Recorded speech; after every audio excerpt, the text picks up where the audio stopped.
I think all the power's on this side, over here. Aloha. Let's see, I'm looking for Jade. That's. Oh, there you are, Jade. Okay, good, good, good. Wonderful.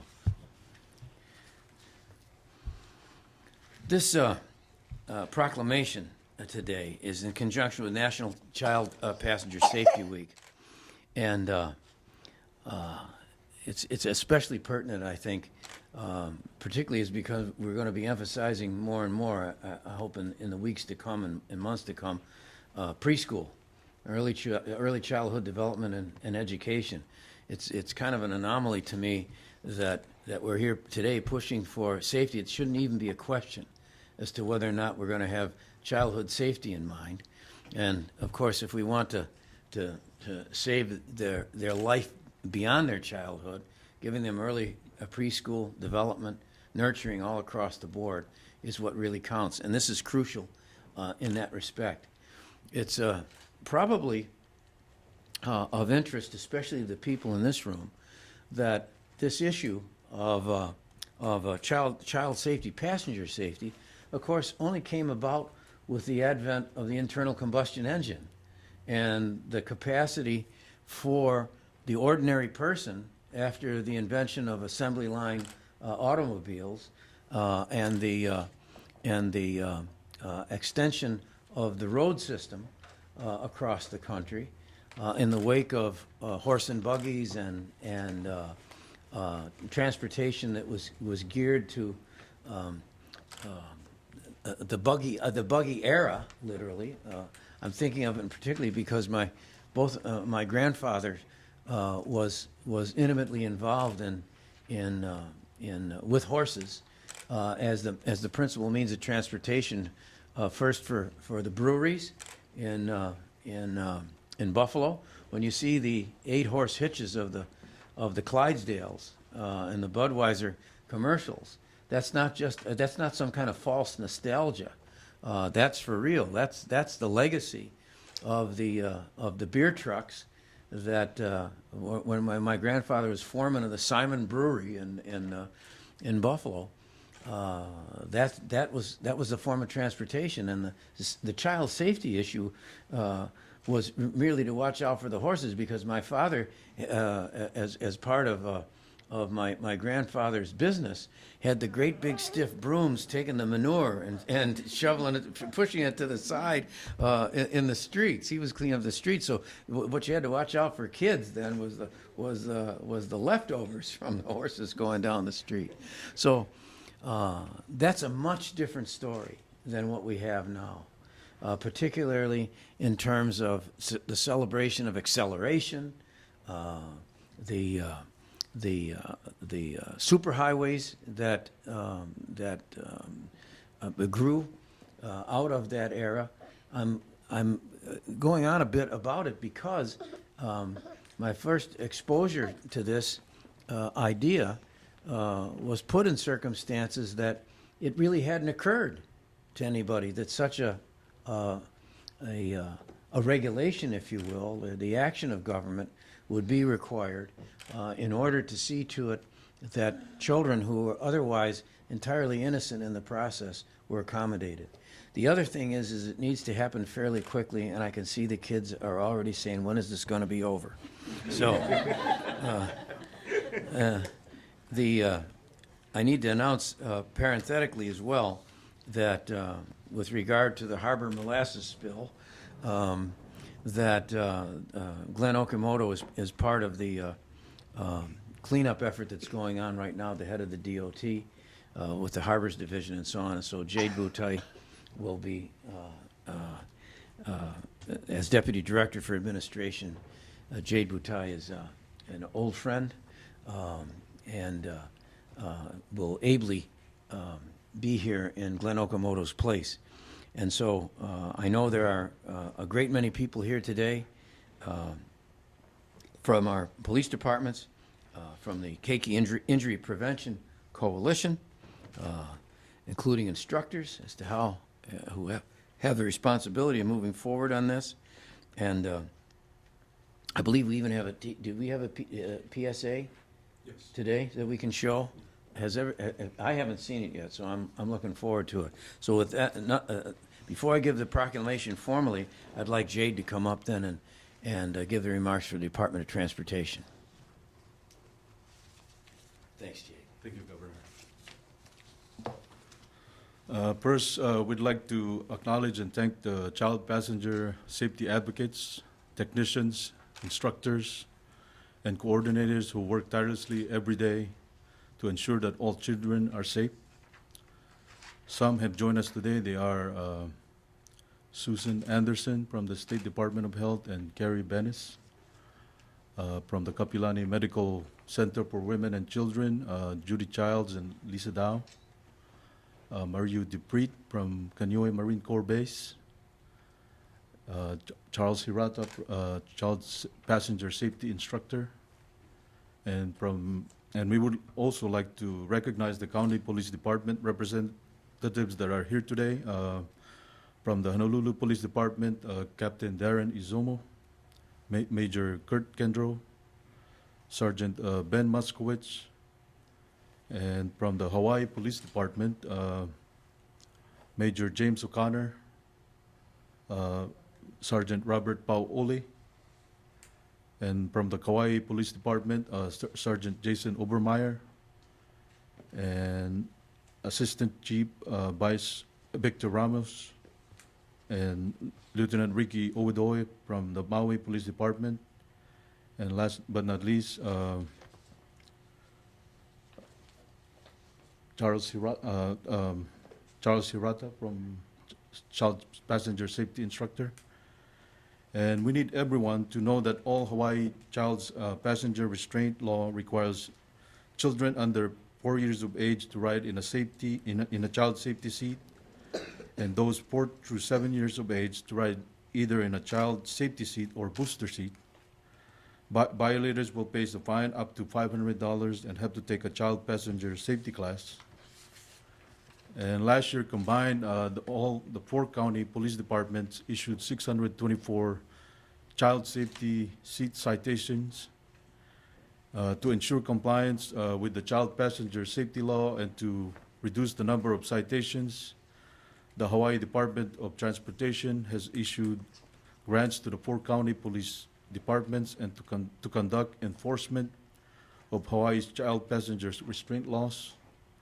We would rather make sure that our keiki are properly protected rather than have citations issued.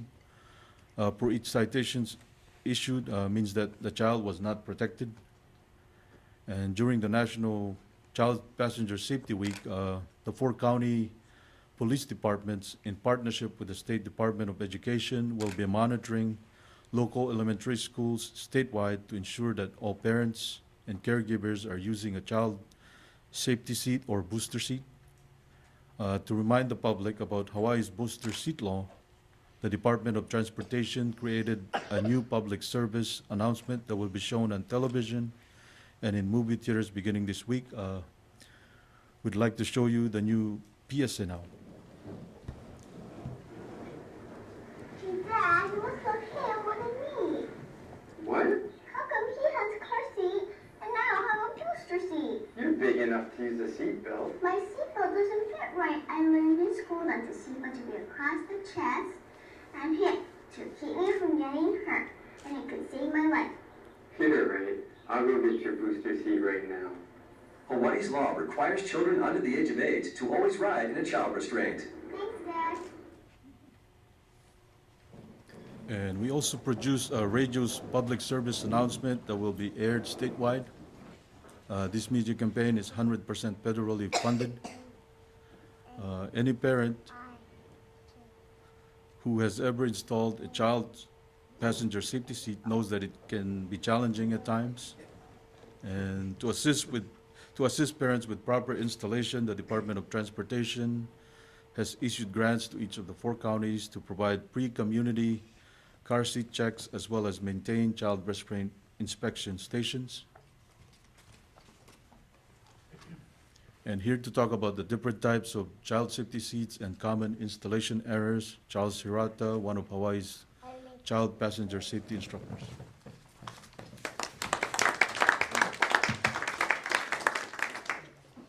I think Charles and I, that is to say, I was supposed to put in a child safety seat one time.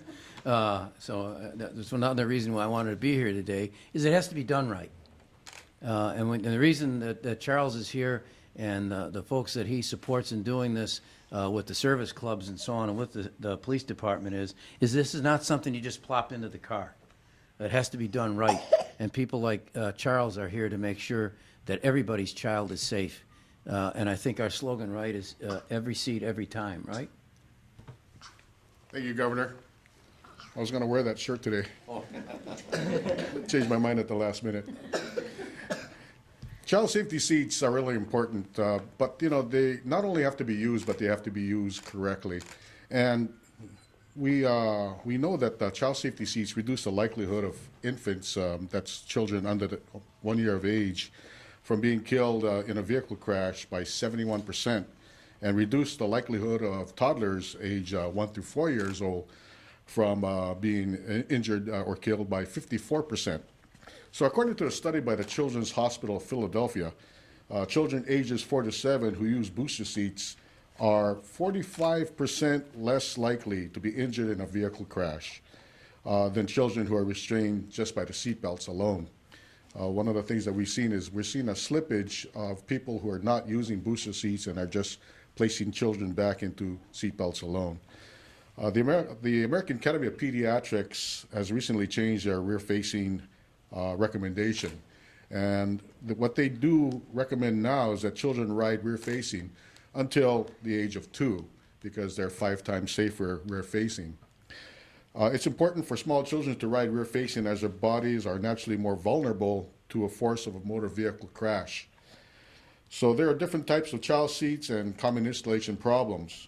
And so basically, there's 3 types of car seats. We have our rear-facing car seats, those that go rear-facing to face the rear of the vehicle, which is actually the safest way for children to ride. And when they reach an appropriate age and height, they are moved forward-facing, but like I said, we're recommending that they remain rear-facing until age 2.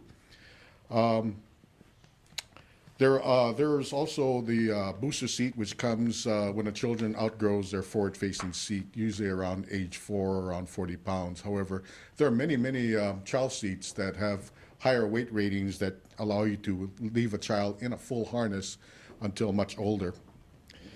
So the most common mistakes that we have is the parents not reading the manuals. If they read the manuals to the vehicle and their car, they will probably be able to install their child seat correctly. The child safety seat is too loose. Sometimes it's just a matter of locking the seat belt. So on some vehicles, all you have to do is pull the seat belt out all the way, and it goes into lock mode. And you also have to make sure that the seat does not move side to side or forward and back more than 1 inch.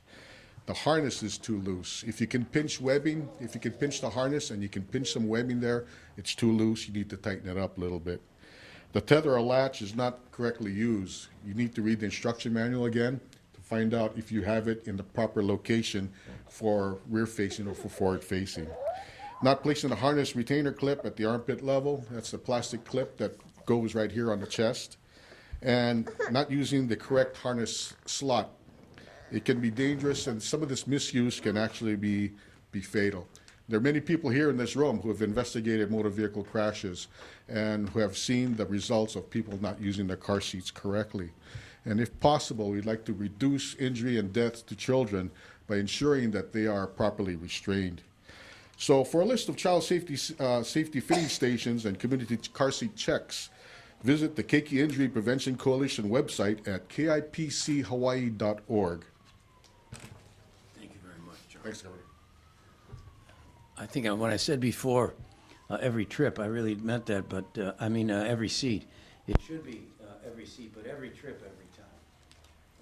The one time, and I know myself right now, having signed the seatbelt law, right, I have to, whenever I'm traveling, right, Mark? The first thing I do, I gotta put that seatbelt on, because if I'm not doing it, right, then somebody said, and I know, we've never had an accident because of the training and professionalism of the security team. But should something happen sometime, I know the first question will be asked is, well, was the governor wearing his seatbelt? And so I'm operating on the philosophy of wearing seatbelts starts alphabetically. And so I can't escape that, but I don't want to. And the reason I bring that up is about every trip, every time. Like click it or ticket. Yeah, I mean, we have these little slogans.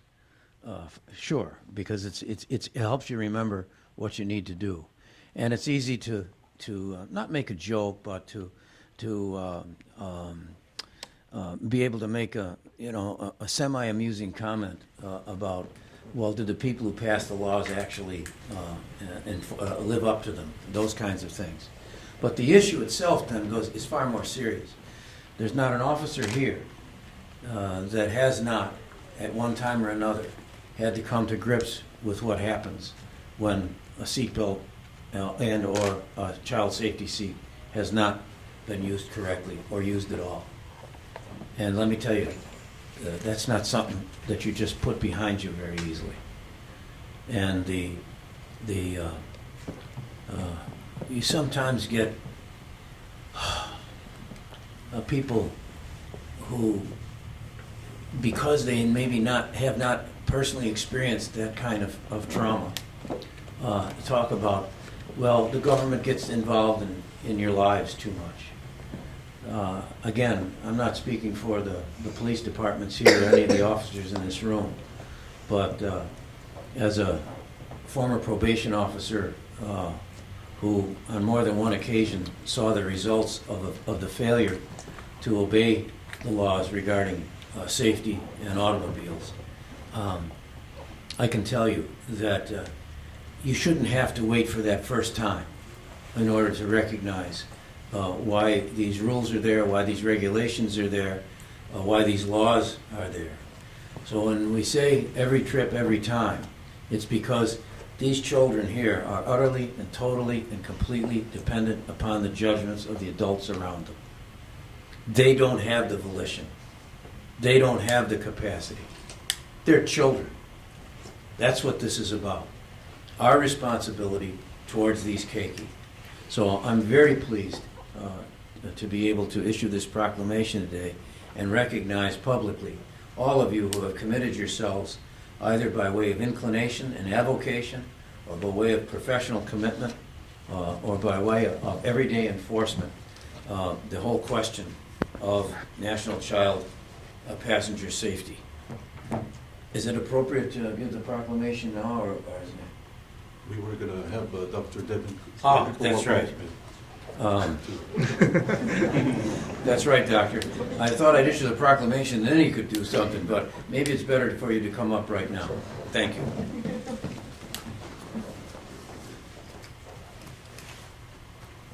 Thank you very much. So obviously seatbelts are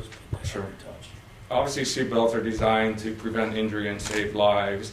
Unfortunately, as children are taken out of their booster seats too early, they can actually cause serious injuries. In children, this can be manifested in something known as seatbelt syndrome. So rather than the lap belt sitting low and across the bony pelvis, the lap belt now slides up across the lower abdomen. The shoulder belt, rather than being across the chest and shoulder, now slides up across the neck. And occasionally we'll see children who come into the hospital after being restrained in a car accident who have bruising across the neck or bruising across the abdomen. And that to us signifies a very significant force. So that compressible force in conjunction with the thinner abdominal walls, less fatty tissue and soft tissue that children have, again, can result in serious injuries. In the neck, we can see serious injuries to the blood vessels that provide blood to the brain. In the abdomen, hollow viscous injury, so injury to the small intestines is very common, as well as injuries to the solid organs as well, the pancreas, liver, and spleen, and so forth. So very important to keep your children in a booster seat until the appropriate age. And although the state law does say age 8, it is also important to note that children do come in different sizes. So we'd like to definitely encourage parents to keep their child in a booster seat until the 4 rules that on the poster are met.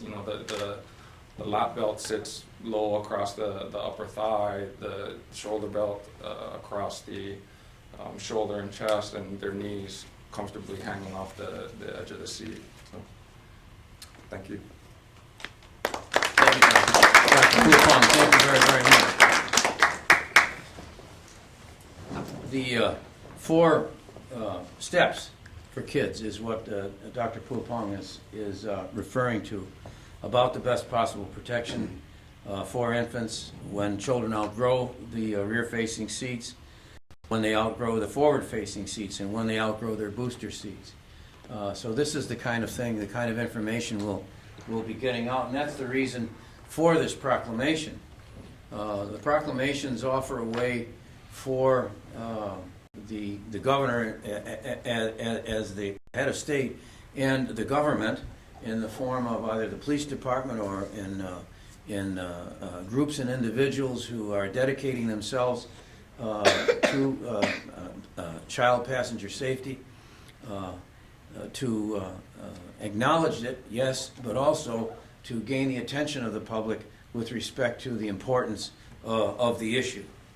Therefore, in recognition of National Child Passenger Safety Week, the Hawaii State Department of Transportation is joining the United States Department of Transportation, the National Highway Safety Safety Administration, in recognizing September 2013 throughout the state and, of course, throughout the nation in terms of dedicating a week.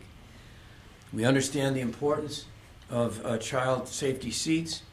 As has been indicated by our speakers, there is a significant occurrence of fatality, not just injury, but fatality by the failure to have proper safety in terms of seats. We need to provide education in this regard to the public as a whole as to why we have child passenger restraint laws, what they require, and how they can be implemented. So this proclamation, I hope, and our gathering here today will help to raise awareness about child passenger safety. We certainly want to commit ourselves to the necessary resources to the 4 county police departments to enforce Hawaii's child passenger restraint law. And so therefore, the State Department of Transportation wants to acknowledge the value of continuing partnerships with the City and County of Honolulu Police Department, Hawaii County, Kauai County, Maui County, the Keiki Injury Prevention Coalition, the State Department of Education and Health, and of course the Federal Highway Administration. Therefore, I do hereby proclaim, September 15th through the 21st, 2013, as Child Passenger Safety Week in Hawaii, and ask the people of our Aloha State to join all of us in supporting the goals of the Hawaii State Department of Transportation and all the partners I've just named in ensuring the safety of all of our keiki. Thank you very much.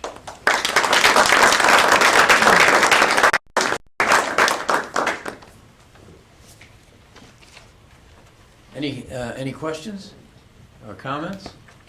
Otherwise, I think we're going to take some pictures and commemorate the occasion, if that's okay with everybody.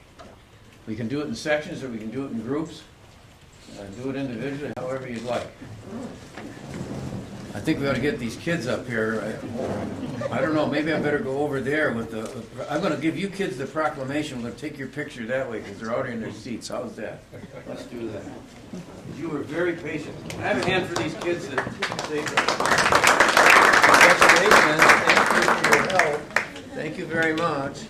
We're going to give you this proclamation to hold. You hold one side.